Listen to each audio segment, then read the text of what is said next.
Olá, defensores da liberdade! Hoje estamos abrindo a nossa primeira mesa redonda do MLP. O assunto adotado vai ser educação, que é um tema muito polêmico no Brasil e muito preocupante. No último levantamento do PISA, no qual participaram 70 países, o Brasil ficou na posição de número 63, enquanto a Colômbia ficou na posição de número 57, ultrapassando o Brasil, sendo que o Brasil gasta 6% do seu PIB com educação, enquanto a Colômbia gasta apenas 4,7%. E essa disparidade acontece em relação a vários outros países, inclusive a países ricos, como, por exemplo, a média da OCDE ela é de 5,5%, enquanto a do Brasil é 6%, ou seja, o Brasil gasta muito com educação, mas vê pouco resultado. Hoje nós vamos debater como melhorar os resultados da educação no Brasil.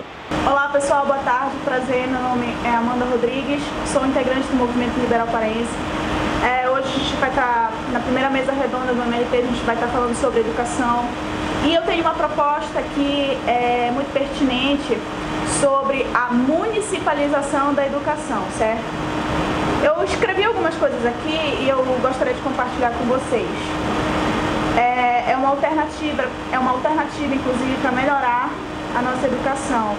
E a educação brasileira ela tem muitos problemas e esses problemas precisam ser sanados, né? E a municipalização da educação seria uma alternativa para tentar minimizar ou até mesmo resolver este problema que nós temos aqui.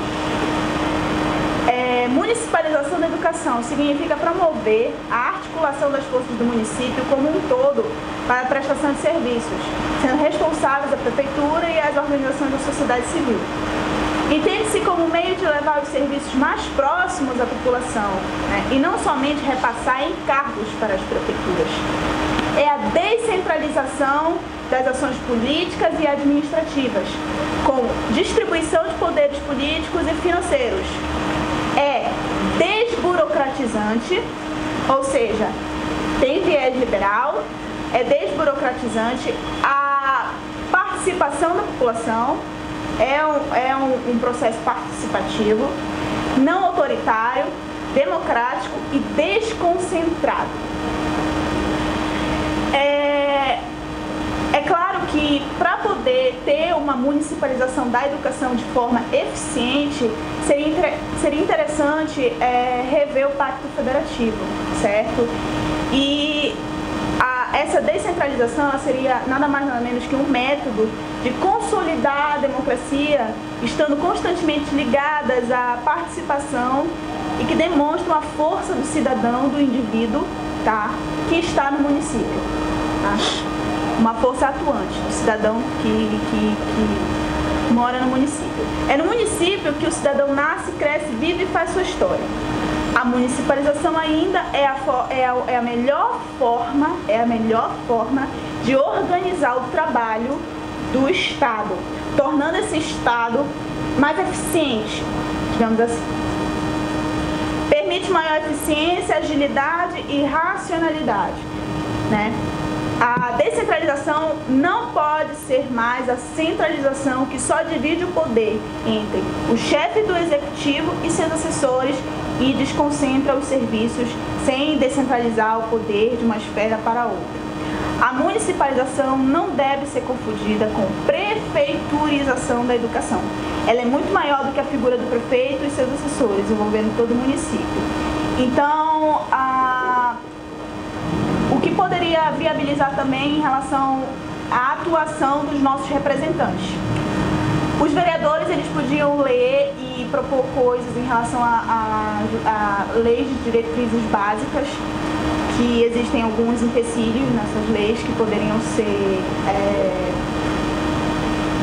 apresentadas soluções para melhorar isso, né?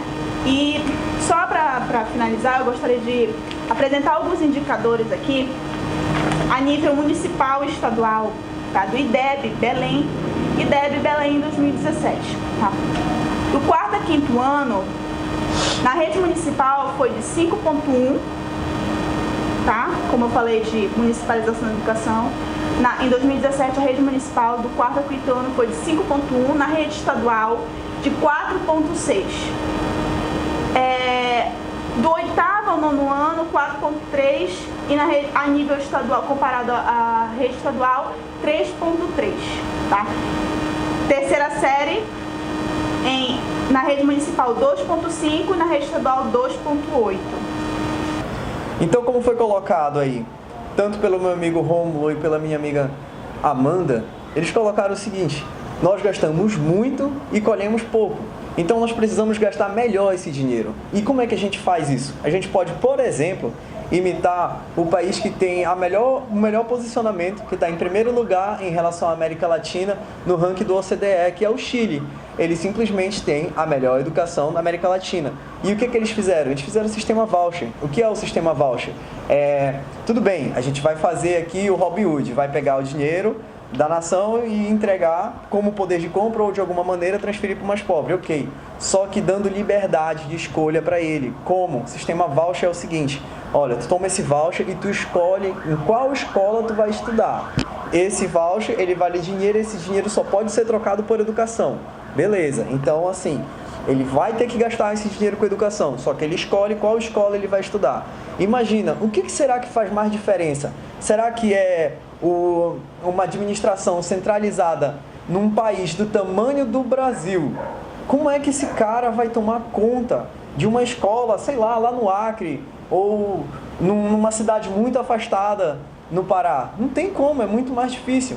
Sendo que o próprio cidadão, ele pode perceber: olha, eu tenho essa escola para estudar, que é no meu bairro, eu tenho essa outra escola para estudar, que também é no meu bairro, vou escolher qual escola que é melhor.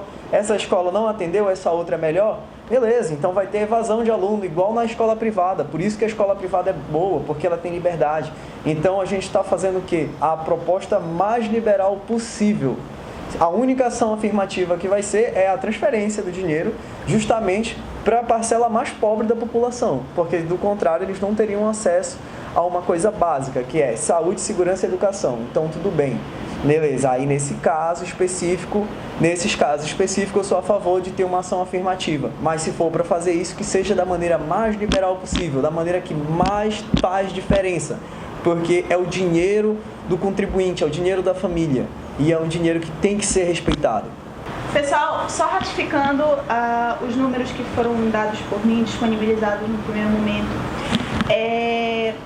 Seguinte, eu falei que na rede municipal, do quarto ao quinto ano, é de 5,1 e na rede estadual de 4,6. Do oitavo ao nono ano, 4,3 na rede municipal, comparação à rede estadual de 3,3. Então, por que na rede municipal você tem números favoráveis? Porque aqui houve a alternativa que eu disse no primeiro momento, que foi a municipalização da educação, a descentralização, a desconcentração, houve uma participação administrativa mais eficiente, a relação família e escola, né? Hoje você tem uma evasão, né, em relação à família, a relação família-escola. A família nem sempre está podendo estar presente na vida escolar das crianças, dos seus filhos, enfim. Então, é importante também investir em educação básica, né? Educação continuada na formação dos professores. Hoje você tem uma dificuldade, você encontra uma dificuldade muito grande de profissionais não tendo a habilidade e competência para trabalhar com as crianças, a alfabetização, que é importante, que é uma das fases mais importantes. Então, é necessário investir em educação básica. Hoje, o Brasil investe mais em ensino superior do que em educação básica. E aí você acaba lançando um problema a longo prazo, certo? Então é importante o Brasil deveria investir mais em educação básica. Boa tarde, gente. Vou falar sobre a discrepância do foco do investimento do Estado em relação ao ensino superior e ao básico. Atualmente, segundo os dados da OCDE, o Brasil investe 4 vezes mais no ensino superior do que no básico. Isso aí é o dobro da média dos países desenvolvidos, já mostrando essa desigualdade que é muito latente. E se for analisar também o custo per capita do aluno, o estudante do ensino superior brasileiro público, ele custa mais de $14.000 para o governo brasileiro, enquanto superando países como Irlanda, Itália, Portugal, Espanha e todos os países desenvolvidos, desmitificando essa velha fase que a gente sempre ouve sobre falta de investimento do governo na educação superior, o que é uma mentira, né? Como podemos ver com esses dados. E, além disso, esse investimento ele acaba beneficiando as pessoas mais ricas em detrimento dos mais pobres, que são os pagadores de impostos. Da seguinte forma, o acesso ao ensino superior ele é proporcional à renda devido ao descaso com o ensino básico. Então, aquele aluno do ensino privado, ele tem muito mais chance de ingressar na faculdade do ensino público do que o aluno do ensino básico do governo. E, além disso, o governo também tenta corrigir um problema, criando outro problema, que são as cotas. Primeiramente, ele criou as cotas do ensino público, onde mais ou menos metade das vagas são reservadas para estudantes oriundos da escola pública. Depois, com o acesso dos mais ricos, ele criou a cota de renda. E dentro da cota de renda, criou a cota dos negros, índios, e aí dentro a cota dos quilombolas, dos índios aldeados, mas sempre, nunca resolvendo o problema, que é o problema da educação básica. Mesmo quando esses alunos conseguem entrar através de cotas, e sendo minoria nessas cotas, já no universo da faculdade, eles sempre têm mais dificuldades nas matérias básicas em relação aos seus concorrentes do ensino privado. Por isso, acabam tendo notas menores, sendo uma reprovação, etc. Aí eu vou, se alguém quiser falar mais alguma coisa para completar esse assunto.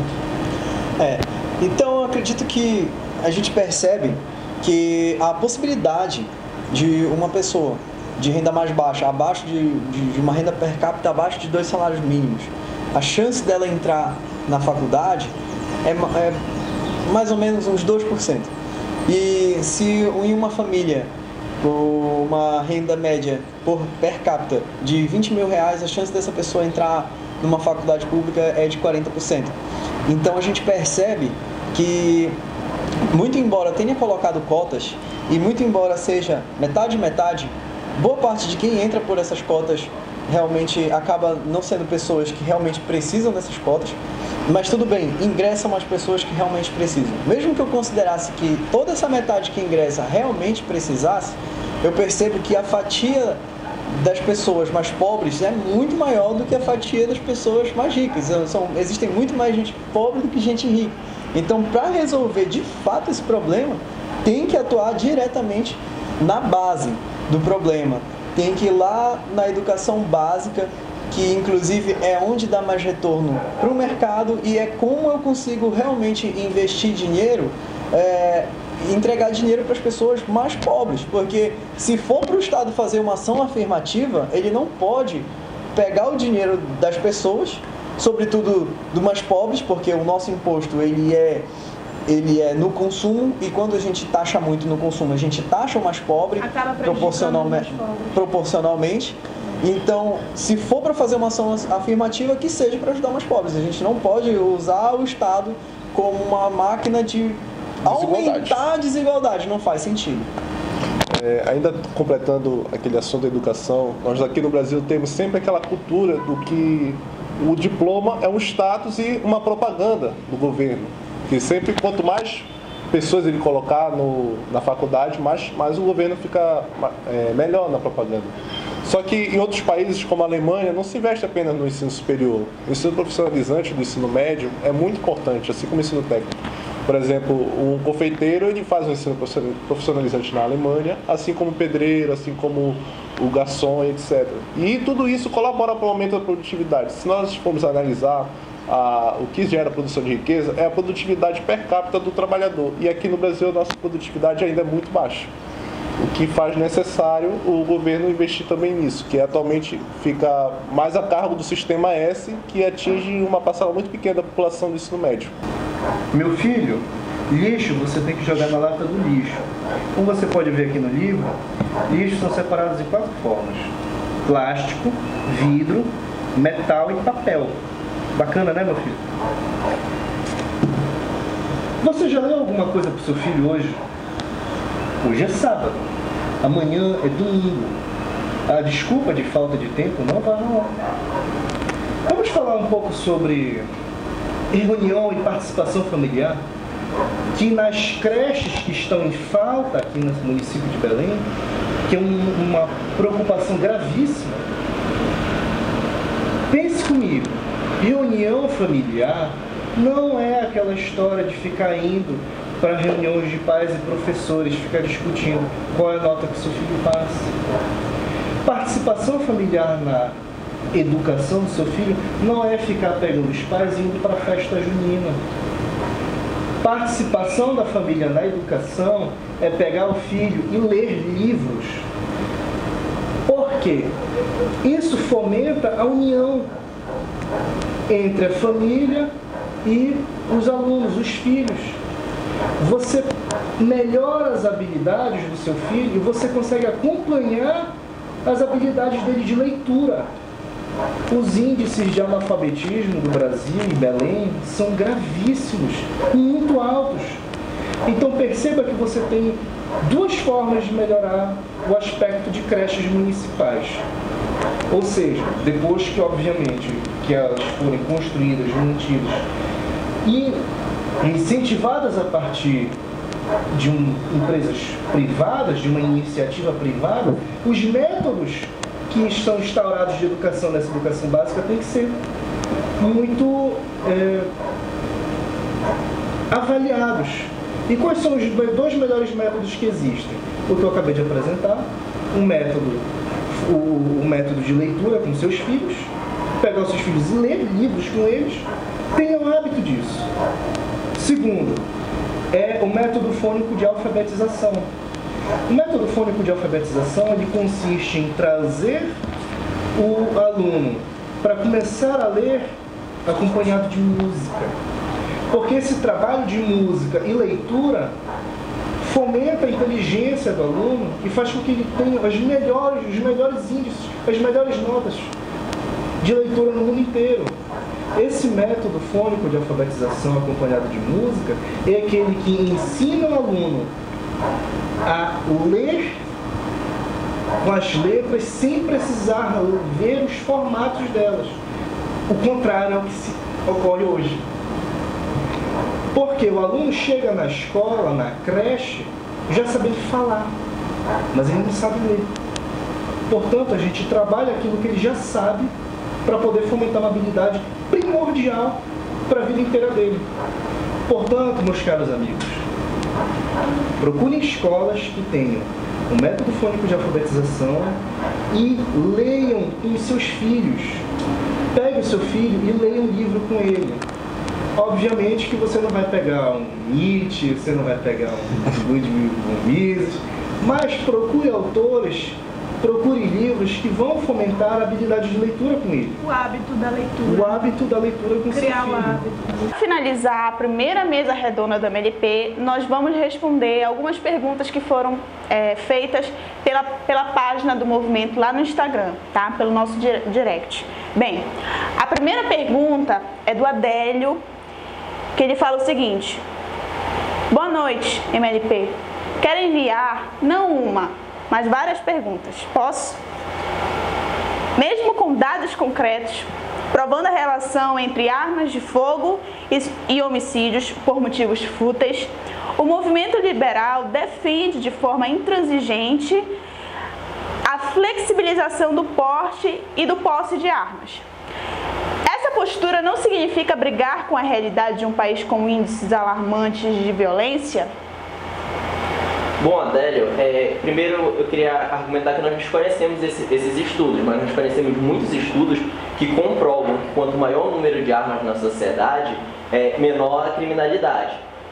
Inclusive, existem estudos comparativos de países que tinham porte de arma liberado e depois tiveram a proibição do porte de arma e a violência subiu a níveis alarmantes. O segundo ponto é a questão de que, bom, se você é uma pessoa que defende a liberdade individual, você não pode defender que um coletivo possa decidir o que o indivíduo, o cidadão de bem, pode ou não adquirir, pode ou não comprar. Pois a pessoa tem o direito de gastar o dinheiro dela para comprar o que ela quiser e fazer o que quiser com a sua liberdade. Certo. O segundo momento da pergunta do Adélio é: por que demonizar a esquerda se vocês podem simplesmente exaltar os valores da direita e do liberalismo?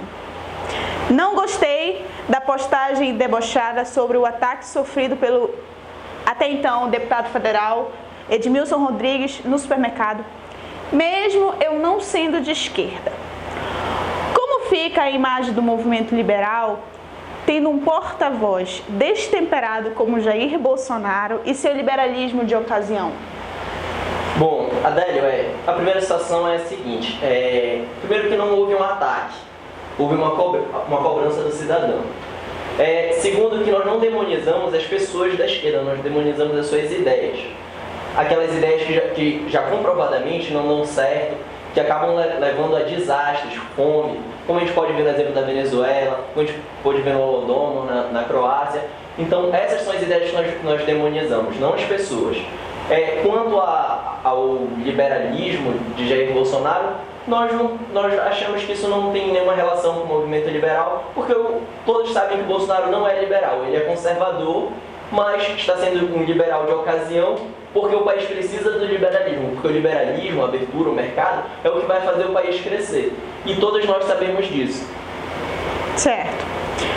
Hoje, a aprovação dele é de apenas 33%, segundo o internauta Adélio.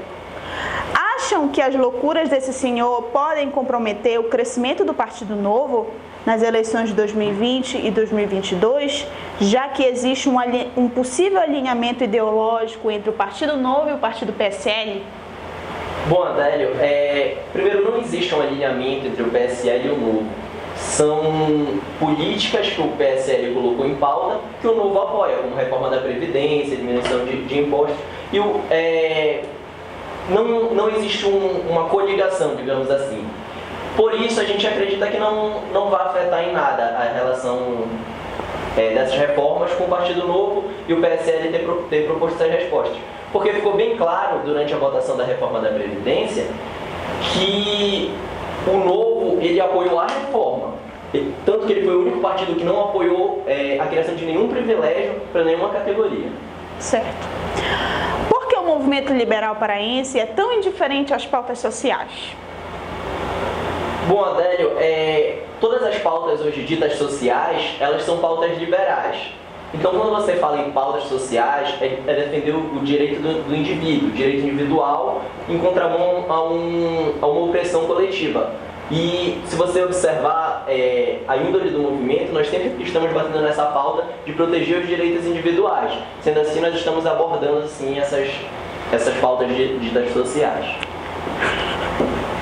Ele diz que o movimento liberal paraense é como um disco arranhado. Só fala em empreender e cortar impostos. Não que não sejam temas relevantes, mas parece-me que o mundo de vocês começa e termina aí. Como se vocês estivessem numa bolha. Vocês já experimentaram fazer uma autocrítica? Adélio, as pautas que nós levantamos são as pautas do bem-estar da população, as pautas que podem melhorar a vida da população, do brasileiro. E as pautas econômicas é o principal norte de um país. Se a economia não vai bem, nada vai bem. Nós não temos direitos garantidos, nós temos o povo passando fome. E quando a economia vai bem, nós vemos os direitos aflorarem, nós podemos ver que os direitos das minorias eles foram conquistados não em economias estatizadas, em países com Estado grande, mas sim nas grandes economias liberais. Então, isso é mais uma pauta que nós sempre estamos tratando dela por ela ser fundamental para o conjunto do que pretende o movimento liberal. Certo. Última pergunta feita pelo Adélio. Como o movimento liberal pretende se engajar pela escolha de um bom nome para o Partido Novo concorrer às eleições municipais das prefeituras de Belém no próximo ano? Bom, Adélio, o movimento liberal paraense ele é um movimento suprapartidário. Então, nós não temos relação direta com partido nenhum. Próxima pergunta agora é do Bruno Fernando, tá bom? A pergunta do Bruno Fernando é: qual o posicionamento filosófico político do grupo, tá? Do movimento liberal paraense? Ele percebe que há postagens tanto libertárias quanto liberais e o nome do movimento é Movimento Liberal Paraense, então ele quer entender qual é o cerne e a proposta exata do movimento liberal paraense. Bom, Bruno, no movimento nós temos pessoas libertárias e liberais. mas a grande maioria é liberal. E até pelo nome já dá para perceber que o movimento ele tem esse viés liberal. Então o movimento é um movimento liberal, de fato. Terceira e última pergunta feita na página do Instagram do MLP é do Anderson Silva, que ele pergunta o seguinte: boa noite, pessoal do MLP. Eu gostaria de saber o que é o trabalho infantil para o movimento. O movimento é a favor ou contra o trabalho infantil? Bem, Anderson, nós vamos responder a sua pergunta, mas não em nome do movimento, vamos responder pelas opiniões pessoais. No caso, meu nome é Daniela, a minha opinião é que existem dois tipos de trabalho infantil. Um é um trabalho que edifica, que ele ensina, que ele é mais pautado, não na necessidade, mas sim na moldagem do caráter, moldagem da ética da pessoa, que seria aquele menino que depois da aula vai ajudar um pouquinho o pai na venda da esquina, aquela pessoa que vai ajudar a avó a fazer bolo depois do seu serviço lá na escola, etc. Agora tem um outro, que é o trabalho infantil, que a pessoa está em miséria, está numa condição de necessidade, precisa ajudar a sua família. A criança sendo submetida à prostituição na beira das estradas, isso é problema. Levar no semáforo para conseguir o seu alimento, se alimentar, sua necessidade. Certo. Pode complementar aqui. Certo. Eu gostaria de dar uma pequena complementação. Eu falo em nome da minha opinião e não pelo movimento. Eu acho que, por exemplo, na China, as crianças são submetidas a cuidar das escolas, a fazer a limpeza das escolas, né? E se a gente pudesse fazer isso para cá, para o Brasil, talvez a gente cresceria com aquele sentimento, as nossas crianças cresceriam com aquele sentimento de que é importante valorizar o ambiente escolar, ter cuidado com as nossas coisas, manter o ambiente limpo, é importante, né? Então, percebe que tem uma diferença, né? Quando se fala em trabalho infantil, você pode falar do trabalho infantil em relação à miséria, que é voltado para a questão da prostituição infantil e tudo mais, e tem o outro lado também, que é o trabalho dignificando a criança, que possivelmente vai se tornar um adulto, né? Que é essa questão que eu falei, por exemplo, que eu citei da China. Na China, a criança cuida da escola, do ambiente, ela limpa, não tem pessoas trabalhando lá para fazer isso. É a criança, após as aulas, vai lá, põe tudo no lugar, então eu acho importante isso. Gostaria de agradecer a todos que acompanharam o vídeo até o final, pela participação dos nossos seguidores. Continuem de olho que nós vamos continuar fazendo outras mesas redondas e trazendo mais novidades. E vamos continuar defendendo a liberdade. Eu lembro sempre de levar essa ideia, esses ideais para o seu dia a dia, para a sua família, para o seu círculo, que de pouquinho em pouquinho nós vamos conseguir conquistar a nossa liberdade.